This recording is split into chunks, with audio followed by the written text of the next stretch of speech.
மாணவர்களே, இப்போ பார்க்க போகிறது பன்னாட்டு தாவரவியல் பெயர் சூட்டு சட்டம். அதாவது ஒவ்வொரு உயிரினத்திற்கும், அது தாவரமாக இருக்கட்டும், விலங்காக இருக்கட்டும், மனிதனாக இருக்கட்டும், ஒவ்வொரு உயிரினத்துக்கு பெயர் வைக்கிறது அப்படிங்கிறது ரொம்ப முக்கியமான ஒன்று. இப்போ ஒரு குழந்தை பிறகுது அப்படின்னா, அந்த குழந்தை பிறந்தோடனே என்ன பண்ணுறாங்க, முதல்ல அதுக்கு பேர் வைக்கிறாங்க. ஏன்னா அதை எப்படி கூப்பிட முடியும்? பேர் வச்சா தானே கூப்பிட முடியும். அதே மாதிரி தான் ஒவ்வொரு உயிரினத்திற்கும் பெயர் வைக்கிறது, பெயர் வச்சு கூப்பிடுறது, பெயர் வச்சு அழைப்பதுக்கு தான் பேர் என்ன சொல்கிறாங்க, பெயரிடுதல் அப்படின்னு சொல்கிறாங்க. புரியுதுங்களா? அதேமாரி இங்கே தாவரத்திற்கு பெயரிட்டு அழைப்பதுக்கு பேர் பெயரிடுதல் அப்படிம்பாங்க. இப்போ இந்த சாதாரணமாக பேர் வைக்கிறது அப்படிங்கிறது நம்ம தாவரங்களுக்கு என்ன பண்ணுறாங்கன்னா, அகில உலக தாவரவியல் பெயர் சூட்டு சட்டத்தின் விதிகள் படி என்ன பண்ணது, இந்த தாவரங்களுக்கு பெயர் வைக்கிறது இருக்குது அப்படிங்கிறாங்க. தாவரங்களுக்கு அறிவியல் பெயர்லாம் இப்போ வைக்கிறாங்க பார்த்தீங்களா, அதெல்லாம் எதனுடைய அமைப்பு மூலமாக வைக்கிறாங்க, இந்த அகில உலக தாவரவியல் பெயர் சூட்டு சட்டம். மேலே கொடுத்துருக்காங்க பார்த்தீங்களா, பன்னாட்டு தாவரவியல் பெயர் சூட்டு சட்டம்னாலும் ஒன்று தான், ரெண்டும் ஒன்று தான். அந்த சட்டத்தினுடைய விதிகள் படி தான் ஒவ்வொரு தாவரத்திற்கும் பேர் வைக்கணும் அப்படிங்கிறாங்க. புரியுதுங்களா? சரி, இந்த ஐசிபிஎன்னு சொல்கிறாங்க பார்த்தீங்களா, இது அந்த அமைப்பு என்ன வேலை செய்யுது அப்படின்னா, உயிருள்ள மற்றும் அழிந்து போன உயிரினங்களின் அதனுடைய பெயர்களை பற்றி விளக்கிறது தான் இதனுடைய வேலை. இப்போ இருக்கக்கூடிய உயிரினங்கள் மட்டும் இல்லாமல் அதாவது பல ஆயிரக்கணக்கான ஆண்டுகளுக்கு முன்னாடி வாழ்ந்த தாவரங்களாக இருக்கட்டும், விலங்குகளாக இருக்கட்டும், அழிந்து போனதாக இருக்கலாம், இப்போ அதனுடைய பெயர்களை பற்றி விளக்கக்கூடியது தான் இந்த அமைப்பினுடைய வேலை. ஆரம்பத்தில் பார்த்திங்கன்னா, இந்த கரோலஸ் லினேயஸ் தான் என்ன பண்ணுறாரு, இந்த தாவரங்களுக்கு பெயரிடக்கூடிய அந்த விதிமுறைகள் என்ன அப்படிங்கிறத 1751 சொல்லியிருக்காரு. அவர் எந்த புத்தகத்தில் அப்படின்னா, ஃபிலோசோபியா பொட்டானிக்கா அப்படிங்கிற ஒரு புத்தகத்தில் ஒரு தாவரத்திற்கு பேர் வைக்கணும் அப்படின்னா என்னென்ன விதிகளை கடைபிடிக்கணும் அப்படின்னு சொல்லியிருக்காரு. அப்புறம் அதுக்கடுத்து பார்த்திங்கன்னா, ஏபிடி ஹாண்டோல் 1813 அவர் ஒரு புக்கு விடுறாரு. அந்த புக்குக்கு பேர் என்ன, தியரி எலிமெண்டரி டி லா பொட்டானிக் அப்படிங்கிற ஒரு புக்கு. அவர் என்ன சொல்கிறாரு, ஒரு தாவரத்துக்கு பெயர் வைக்கணும்னா என்னென்ன விதிகளை கடைப்பிடிக்கணும் அப்படின்னு அவர் சொல்கிறாரு. அடுத்து பார்த்திங்கன்னா, இது அவர் சொல்லியிருக்கார். இப்போ பார்த்திங்கன்னா, தற்போது இருக்கக்கூடியது பார்த்திங்கன்னா, நடைமுறையில் இருக்கக்கூடியது, நடைமுறை உள்ள ஐசிபிஎன் பெயரிடுதல் பற்றிய விதிமுறைகள் யார் யார் சொன்னதை பின்பற்றோம், அவர் லினேயஸ் சொன்னது, ஏபிடி ஹாண்டல், அப்புறம் அவருடைய மகன், புரியுதுங்களா, அந்த ஏபிடி ஹாண்டல் அவருடைய மகன் அல்போன்ஸ் டி ஹாண்டோல் அப்படிங்கிறவங்க உருவாக்கின அந்த விதிகளினுடைய அடிப்படையில் தான் இப்போ எல்லாம் என்ன பண்ணுறாங்க, தாவரங்களுக்கு பேர் வைக்கிறாங்க. புதுசாக ஒரு தாவரத்தை கண்டுபிடிச்சாச்சு அப்படின்னா அந்த தாவரங்களுக்கு பேர் வைக்கணும்னா இவங்க புக்கில் என்ன விதிகளை சொல்கிறாங்களோ அதை ஃபாலோ பண்ணி தான் அந்த தாவரத்துக்கு பேர் வைக்கிறாங்க இப்போ எல்லாம். புரியுதுங்களா? சரி, இப்போ அடுத்து பார்த்திங்கன்னா, ஐசிஎன் அப்படிங்கிறது வேற ஒன்றும் இல்லை. ஆரம்பத்தில் இந்த ஐசிபிஎன் அப்படின்னு சொல்கிறாங்க பார்த்தீங்களா, அதுதான் இப்போ என்ன பண்ணுறாங்க, ஐசிஎன்னு மாற்றிட்டாங்க. உங்கள் பாக்ஸில் மேலே கொடுத்துருக்காங்க பார்த்தீங்களா, அதிலே கொடுத்துருப்பாங்க பாருங்க, தாவர உலகத்தினை மற்ற உயிரினங்களிலிருந்து தனிமைப்படுத்தவும் சில குறிப்பிட்ட காரணங்களுக்காக அந்த ஐசிபிஎன் தற்போது என்னவா அழைக்கப்படுகிறது, ஐசிஎன் அப்படின்னு பெயர் வச்சுருக்காங்க. புரியுதுங்களா? இந்த பெயர் மாற்றம் எப்போ நடந்ததுன்னா, ஜூலை 2011 மெல்போர்ன் நகரில் நடைபெற்ற ஒரு பன்னாட்டு தாவரவியல் மாநாட்டில் இந்த பேரை மாற்றிட்டாங்க. இப்போ நம்ம ஐசிஎன் அப்படிங்கிறது என்ன அப்படின்னா, இந்த பாசி பூஞ்சை தாவரங்களுக்குரிய சர்வதேச பெயர் சூட்டு சட்டமாக விளங்குகிறது. ஐசிஎனில் என்னென்னது, பாசிகளுக்கு பேர் வைக்கலாம், பூஞ்சைகளுக்கு பேர் வைக்கலாம், மற்ற தாவரங்களுக்கெல்லாம் அந்த அறிவியல் பேர் வைக்கிறது ஐசிஎன்னுடைய வேலை. புரியுதுங்களா?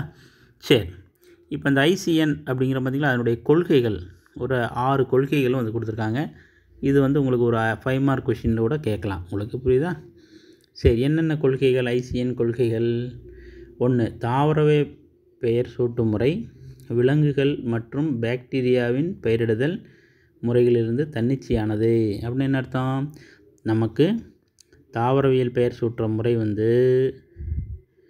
விலங்குகளுக்கு வைக்கிற பேர் பாக்டீரியாவுக்கு வைக்கிற பேர்லேருந்து கொஞ்சம் தன்னிச்சையானதாக இருக்கும் அப்படின்னு சொல்கிறாங்க. புரியுதுங்களா? தாவரங்களுக்கு வைக்கிறதுக்கும் விலங்குகளுக்கு வைக்கிறதுக்கும் வித்தியாசம், வெவ்வேறு தன்னிச்சையானது அப்படிங்கிறாங்க. அப்புறம் ரெண்டாவது வந்து என்ன பாயிண்ட் சொல்கிறாங்க அப்படின்னா, ஒரு வகைப்பாட்டு குழுவின் பெயர் பெயரீட்டு வகைகளின் மூலம் தீர்மானிக்கப்படுகிறது.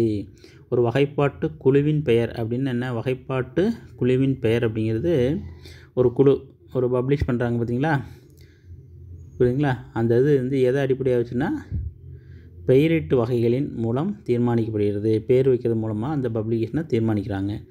இந்த வகைப்பாட்டு குழுவின் பெயர் வெளியிட்டால், இப்போ வந்து வகைப்பாட்டு குழு என்ன பண்ணுறாங்க, ஒரு தாவரத்துக்கு ஒரு பெயரை வெளியிட்டாச்சு. அந்த வெளியிட்டுட்டாங்கன்னா அவங்கள வந்து என்ன பண்ணுறாங்க, அதை முன்னுரிமையாக எடுத்துக்கிறாங்க. ஃபஸ்ட்டு யார் வந்து அந்த தாவரத்துக்கு பேர் வைக்கிறாங்களோ அதுதான் முன்னுரிமை எடுத்துக்கிறது. புரியுதுங்களா? சரி, ஒவ்வொரு வகைப்பாட்டு குழுவும் ஒரு குறிப்பிட்ட விளக்க எல்லைப்படுத்துதல் நிலை மற்றும் தரத்தின் அடிப்படையில் ஒரே ஒரு சரியான பெயரை கொண்டிருக்கும். புரியுதுங்களா? ஒரு வகைப்பாட்டு குழு ஒரு தாவரத்திற்கு வந்து எப்படி இருக்கணுமா, குறிப்பிட்ட ஒரு விளக்க எல்லை கொடுத்துருக்கணும். அதனுடைய நிலை அந்த தரத்தின் அடிப்படையில் ஒரே ஒரு சரியான பேர் வந்து கரெக்டாக ஒரு தாவரத்துக்கு கொடுக்கணும். ஒரு தாவரத்துக்கு 2-3 பேர்லாம் கொடுக்கக்கூடாது. புரியுதுங்களா? அதுதான் அதனுடைய ஒரு முக்கியமான ஒரு கொள்கை. அப்புறம் வந்து இந்த வகைப்பாட்டு குழு என்னுடைய அறிவியல் பெயர் அதனுடைய மூல தோற்றத்தை பொருட்படுத்தாமல் லத்தீன் மொழியில் அமைய வேண்டும். மிக முக்கியமானது. அதனுடைய மூலத்தோற்றம் எப்படி இருந்தாலும் சரி, லத்தீன் மொழியில் தான் வந்து என்ன செய்யணுமா, அதுக்கு பேர் வைக்கணும். அறிவியல் பேர் வந்து லத்தீன் மொழியில் தான் பேர் வைக்கணும் அப்படிங்கிறாங்க, மற்ற மொழியில் வைக்கக்கூடாது. அப்புறம் பெயரிடல் விதிமுறைகள் தெளிவாக குறிப்பிடாதவரை பின்னோக்கி மாற்றியமைக்கக்கூடிய வரம்புடையவை. அதாவது பெயரிடல் விதிமுறைகள் வந்து தெளிவாக குறிப்பிடாதவரை, அதாவது சரியாக வந்து பேர் வைக்கிறது அந்த விதிமுறை வரி வைக்கல அப்படின்னா பின்னோக்கி மாற்றியமைக்கக்கூடியது. அப்படின்னா என்ன அர்த்தம், திரும்ப வந்து என்ன பண்ணிக்கலாம், அவங்க ஐசிஎன் வந்து அவங்க அந்த பேருக்கு வந்து வேறவங்கள வச்சு பேர் வந்து மாற்றி வைக்கலாம். நீங்கள் சரியாக வைக்கல அப்படின்னா அவங்கள கேன்சல் பண்ணிவிட்டு இன்னொருத்தவங்க அவங்க அந்த செடிக்கு அந்த தாவரத்துக்கு பேர் வைக்கலாம். அதுதான் அந்த விதிமுறையில் கொடுத்துருக்காங்க. புரியுதா? சரி, இப்போ அந்த பேர் வைக்கிறதுக்குள்ள விதிமுறைகள், பெயரிடல் விதிகள், அதாவது என்னென்ன விதிகள் சொல்கிறாங்க அப்படிங்கிறத பார்ப்போம். இந்த ஐசிஎன் இருக்குது பார்த்தீங்களா, ஐசிஎன் அமைப்பு தாவரங்களுக்கு பெயரிடுதல் பற்றிய விதிகள் மற்றும் பரிந்துரைகளின் தொகுப்பை முறைப்படுத்தி உருவாக்கி உள்ளது. ஐசிஎன் என்ன செய்கிறாங்க, தாவரங்களுக்கு பெயரிடுதல் பற்றிய பேர் வைக்கிறத பற்றி சில விதிகள் பரிந்துரைகளின் தொகுப்பை வந்து என்ன பண்ணியிருக்காங்க, ஒரு முறைப்படுத்தி கொடுத்துருக்காங்க. எப்படி பேர் வைக்கணும் அப்படிங்கிறது தான் முறைப்படுத்தியிருக்காங்க, வேற ஒன்றும் இல்லை. பன்னாட்டு தாவரவியல் சட்டக்குழு 6 வருடங்களுக்கு ஒரு முறை வெவ்வேறு இடங்களில் கூடுகிறது. இந்த ஐசிஎன் வந்து 6 வருஷத்துக்கு ஒருக்க என்ன பண்ணுவாங்களா, ஒரு மீட்டிங் ஒரு வருஷம் வந்து ஒரு நாட்டில் போடுவாங்க, அடுத்த 6 வருஷம் கழித்து வேறு நாட்டில் போடுவாங்க. அந்த மாதிரி வெவ்வேறு இடங்களில் வந்து அந்த கூட்டம் நடைபெறுகிறது. அந்த கூட்டத்தில் என்ன பண்ணுறாங்க, அந்த பெயரிடுதலில் செய்யப்படும் மாற்றங்கள், ஏதாவது மாற்றம் செய்யணும், இந்த ரூல்ஸில் ஏதாவது மாற்றுறாங்க அப்படின்னா அங்கே வந்து விவாதித்து அதை வந்து நடைமுறைப்படுத்துவாங்க. அப்படி செய்யப்படக்கூடிய மாற்றங்கள் அனைத்தும் அதற்குரிய வலைதளங்களில் வெளியிடப்படுகின்றன. அது என்ன பண்ணுவாங்க, அந்த வலைதளங்கள், அதாவது என்ன பண்ணுவாங்க, நெட்டில் வந்து உடனே அதை என்னென்ன விவாதிக்கப்பட்டது, என்ன மாற்றங்கள் செய்யப்பட்டுள்ளது அப்படிங்கிறதெல்லாம் உலகம் முழுக்க தெரிஞ்சுக்கிறதுக்கு அதை என்ன பண்ணுவாங்க, நெட்டில் போட்டுருவாங்க. இப்போ 2011ஆம் ஆண்டு தான் இப்போ வந்து என்னென்ன உங்களுக்கு 2011 வந்து எங்கே நடந்திருக்குது, ஆஸ்திரேலியாவில் இருக்கக்கூடிய மெல்போர்ன் நகரில் வந்து 18வது பன்னாட்டு தாவரவியல் மாநாடு வந்து நடந்துச்சு. அதில் என்ன மாற்றங்கள்லாம் சொல்லியிருக்காங்க, புதுசாக அதில் என்னென்ன மாற்றங்களை விவாதிச்சிருக்காங்க, என்ன சொல்லியிருக்காங்க அப்படிங்கிறத கொடுத்துருக்காங்க பாருங்க. 1, புதிய தாவர பெயர்களின் வெளியீடு மின்னணு முறை பதிப்பாக வெளியிட விதிகள் அனுமதிக்கப்பட்டுள்ள. முன்னாடியெல்லாம் வந்து என்ன பண்ணுவாங்க, கையில் தான் எழுதி இது பண்ணுவாங்க, அதேமாரி டைப்பிங் பண்ணுறது. இது என்னது, மின்னணு முறை, எல்லாம் இந்த சிஸ்டத்தில் கம்ப்யூட்டரில் வந்து என்ன பண்ணுறாங்க, பேரை டைப் பண்ண சொல்லிடுறாங்க. புதிய தாவரம். அப்புறம் வந்து பார்த்திங்கன்னா 39வது சட்ட விதிப்படி ஒரு புதிய பெயரின் விளக்கம் அல்லது வரையறை லத்தீன் மொழி மட்டுமல்லாது ஆங்கிலத்திலும் வெளியிட அனுமதி அளிக்கிறது. புரியுதுங்களா? இப்போ ஆரம்பத்தில் லத்தீன் மொழியில் தான் வைக்கணும்னு சொன்னாங்க. ஆனால் இந்த கூட்டம் முடிஞ்சு என்ன பண்ணுறாங்க, லத்தீன் மட்டும் இல்லை ஆங்கிலத்திலும் வெளியிடலாம் அப்படின்னு ஒரு அலோவ் பண்ணிட்டாங்க. அதேமாதிரி ஒரு பூஞ்சை ஒரே பெயர் மற்றும் ஒரே தொல்லுயிர் ஒரே பெயர் என்ற முக்கிய மாற்றம் செய்யப்பட்டுள்ளது. இப்போ ஒரு பூஞ்சை இருக்குதுன்னா வச்சுங்க, ஒரு தொல்லுயிர் ஒரே பெயர், அதனுடைய தொல்லுயிர் பழைய உயிரி வந்து என்ன பண்ணுறாங்க, ஒரே பெயர் என்ற முக்கிய மாற்றம், ஒரே பெயர் வச்சுக்கலாங்கிறாங்க, வேறு பேர் வைக்க தேவையில்லை. அந்த பூஞ்சையினுடைய தொல்லுயிர் படிவம் கிடைச்சதுன்னா ஒரே பேரில் வச்சுக்கலாம். அதேமாதிரி ஒரே பூஞ்சையின் பாலின அமைப்பிற்கு அனாமார்ஃப் என்ற பெயரும் பாலின அமைப்பிற்கு வந்து டீலோமார்ஃப் என்ற பெயரும் முன்னர் நடைமுறையில் இருந்தது. அதாவது வந்து ஒரு பூஞ்சையில் வந்து பார்த்திங்கன்னா பாலிலா இனப்பெருக்கம் நடக்கிறப்ப அதுக்கு பேர் அனாமார்ஃப் அப்படிம்பாங்க. அதே பூஞ்சை வந்து பாலின பெருக்கம் நடைபெறும்போது அதுக்கு என்ன வந்து டீலோமார்ஃப் அப்படின்னு பேர் வைப்பாங்க. அந்த மாதிரிலாம் வைக்க தேவையில்லை, ஒரே மாதிரி பேர் வச்சா போதும் அப்படின்னு சொல்கிறாங்க. புரியுதுங்களா? அதே போல் ஒரு தொல் தாவரம் பல பகுதிகள் பல பெயரிட்டு வந்தன, இவை முற்றிலும் அகற்றப்பட்டன. அதாவது மார்ஃபோடெக்ஸா, அதாவது என்னென்னா, இப்போ ஒரு தாவரம் அழிஞ்சு போச்சு, பல்லாயிரம் ஆண்டுகளுக்கு முன்னாடி இருந்து அழிஞ்சு போச்சு. இப்போ அதனுடைய எச்சம், அதனுடைய தொல்லுயிர் படிவங்கள், இப்போ ஒரு இடத்துல வந்து அதனுடைய வேர் பகுதி எடுக்கிறாங்க, இன்னொரு பக்கம் ஏதாவது தண்டு பகுதி எடுக்கிறாங்க, ஒரு பக்கம் எங்கேயாவது இலைகள் கிடைக்கலாம். ஆனால் இது எல்லா பாகங்களுக்கும் இந்த தாவரத்தினுடைய ஒரே ஒரு பெயர் மட்டும் வச்சா போதும், பல பெயர் வந்து வைக்க தேவையில்லை அப்படின்னு சொல்கிறாங்க. இதெல்லாம் வந்து அதனுடைய விதிகளில் சில மாற்றங்கள் கொண்டிருக்கு.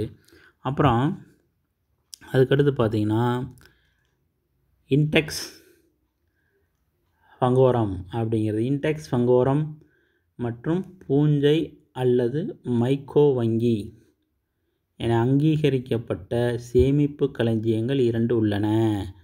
அதாவது இது வந்து பார்த்திங்கன்னா சேமிப்பு களஞ்சியங்கள், நம்ம எப்படி வனத்தில் வந்து பேங்கை சேமிப்புக்கு போடுறோம், அதே மாதிரி தாவரங்களை வந்து சேமிக்கக்கூடிய இடங்கள் இன்டெக்ஸ் ஃபங்கோரம் மற்றும் பூஞ்சை அல்லது மைக்கோ வங்கி. பூஞ்சைனா மைக்கோ அப்படிம்பாங்க, மைக்காலஜி.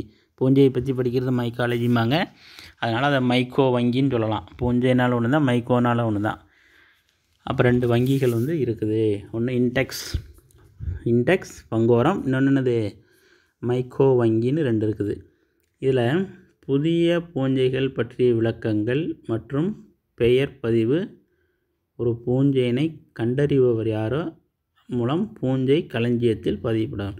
பூஞ்சை அதை கண்டுபிடிச்சது யார், அந்த கண்டுபிடிச்சவங்க பேரோட அந்த களஞ்சியம் அதில் வந்து என்ன செய்யலாங்கிறாங்க, சேமிப்பு களஞ்சியத்தில் அதை சேமித்து வைக்கலாம் ஒரு தாவரத்தை அப்படிங்கிறாங்க. இந்த 19வது பன்னாட்டு தாவரவியல் மாநாடு 2017 சீனாவில் வந்து ஜென்ஷன் என்ற இடத்துல நடந்தது. இதுக்கு முன்னாடி 18வது பன்னாட்டு மாநாடு எங்கே நடந்துச்சு, மெல்பர்ன் நடந்துச்சு பார்த்திங்களா. இது வந்து சீனாவில் வந்து ஜென்ஷனுங்கிற இடத்துல இப்போ 2017 நடந்தது. இப்போ 3 வருஷம் ஆச்சு, 2020 இப்போ நடக்குது. இந்த பன்னாட்டு மாநாட்டில் வந்து என்னென்ன மாற்றங்கள் அப்படிங்கிறது என்னென்ன நமக்கு வெளிவரலை, எல்லாம் முடிவு பண்ணிட்டாங்க. அந்த மாற்றங்களை வந்து பப்ளிஷ் பண்ணாமல், பதிப்புக்கு இன்னும் வெளியில் வராமல் இருக்குது அப்படிங்கிறது தான் இதில் கொடுத்துருக்காங்க. அடுத்து வட்டார பெயர்கள், பொது பெயர்கள் அப்படின்னு என்னென்னு பார்ப்போம். வட்டார பெயர்கள் அப்படிங்கிறது பொது பெயர்கள் ஆகும். வட்டார பெயர்கள் என்பது பொது பெயர்கள் எல்லாம் ஒன்று தான். பொதுவாக தாவரங்களுக்கு இப்பெயர்கள் விளக்கம் அளிக்கக்கூடியதாகவும் கவிதையின் மேற்கோள் அடிப்படையிலும் பயன்படுத்தப்படுகின்றன. வட்டார பெயர்கள் இதில் ஒரே தாவரத்திற்கு ஒன்று அல்லது பல பொது பெயர்கள், ஒரு தாவரத்துக்கு என்ன பண்ணுவாங்க, 1 அல்லது 2-3 பேர் வச்சு அழைக்கப்படுகின்றன. ஒன்றும் இல்லை, உதாரணத்துக்கு நான் சொல்கிறேன் பாருங்கள், நமக்கு லோக்கலில் வந்து தெரிஞ்ச ஒன்று சொல்கிறேன். இப்போ வந்து என்ன சொல்லுவாங்கன்னா சுக்கிட்டி கீரைம்பாங்க, நம்ம ஒரு ஏரியாவில் சுக்கிட்டி கீரைம்பாங்க. அதே தாவரத்துக்கு இன்னொரு ஏரியாவில் என்ன சொல்லுவாங்க, மிளகு தக்காளிம்பாங்க. கேள்விப்பட்டிருக்கீங்களா?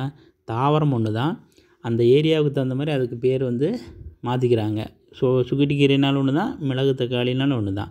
இதுதான் வந்து பொது பெயர்கள் அல்லது வட்டார பெயர்கள் அப்படிம்பாங்க. ஏரியாவுக்கு தகுந்த மாதிரி அந்த தாவரத்துக்கு பேர் வச்சுக்குவாங்க. அதான் ஒரே தாவரத்திற்கு அந்த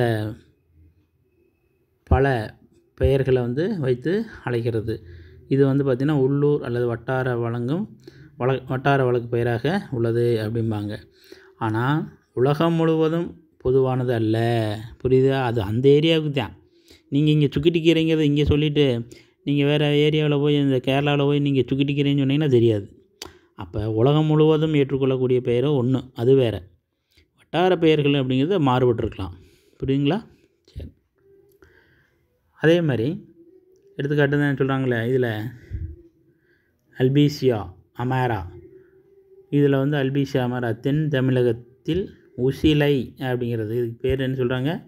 உசிலை அப்படின்னு தென் தமிழகத்தில் சொல்கிறாங்க. தென் தமிழகம்னா என்ன அர்த்தம்? நம்ம எங்கே வந்துடுது தென் தமிழகம்? எந்த ஏரியா வருது தென் தமிழகம்? கன்னியாகுமரி. இந்த மாதிரி வட தமிழகத்தில் அதுக்கு என்ன பேர்னா துறிஞ்சி அப்படின்னு பேர் வைக்கிறாங்க. புரியுதா? ஒரே தாவரம் தான், அதுக்கு 2 பேர் வைக்கிறாங்க பாருங்க. புரியுதுங்களா? சரி. அடுத்தது அறிவியல் பெயர்கள் மற்றும் அல்லது தாவரவியல் பெயர்கள் ரெண்டும் ஒன்று தான். அறிவியல் பெயர்னாலும் ஒன்று தான், தாவரவியல் பெயர்னாலும் ஒன்று தான். சரி. இப்போ இந்த அறிவியல் பெயர்கள் அப்படிங்கிறது ஒவ்வொரு தாவரத்திற்கும் வைக்கப்படக்கூடிய ஒரு முக்கியமான ஒன்று. இது வந்து இது ஐசிஎன் விதியின்படி தான் வைக்கணும். நம்ம இஷ்டத்துக்கெலாம் வைக்கக்கூடாது. ஒவ்வொரு வகைப்பாட்டு அலகும் ஐசிஎன் விதியின்படி தான் வைக்கணும். அந்த சிற்றினம் என்ன சிற்றினம், அதனுடைய பேரினம் என்ன, குடும்பம் என்ன, இதெல்லாம் ஐசிஎன் விதிப்படி தான் வைக்கணும் அப்படிங்கிறாங்க. அதாவது ஒரு சரியான அறிவியல் பெயர் மட்டுமே கொண்டிருக்க வேண்டும். ஒரே ஒரு சரியான அறிவியல் பெயர், ஒரு தாவரத்துக்கு ஒரே ஒரு அறிவியல் பெயர் தான். அது உலகம் முழுக்க போய் கேட்டாலும் அதுதான். ஒரு சிற்றினத்தின் அறிவியல் பெயரானது எப்பொழுதும் இருசொல் பெயரை கொண்டிருக்க வேண்டும். புரியுதுங்களா?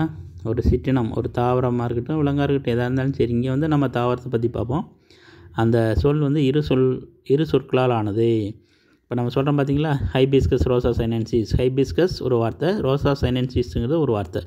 2 சொல்லுகளால் ஆனது அந்த அறிவியல் பெயர். அதேமாதிரி இது வந்து என்னது, உலகம் முழுவதும் பொதுவானது, உலகம் முழுக்க ஏற்றுக்கொள்ளப்பட்டது. இப்போ எடுத்துக்காட்டு ஒரைசா சட்டைவா அப்படிங்கிறோம். ஒரைசா சட்டைவானா நெல். நீங்கள் எங்கே கேட்டாலும் அது நெல் தான். ஒரைசா சட்டைவான்னு ஆப்பிரிக்காவில் போய் கேட்டாலும் அது நெல் தான். புரியுதுங்களா?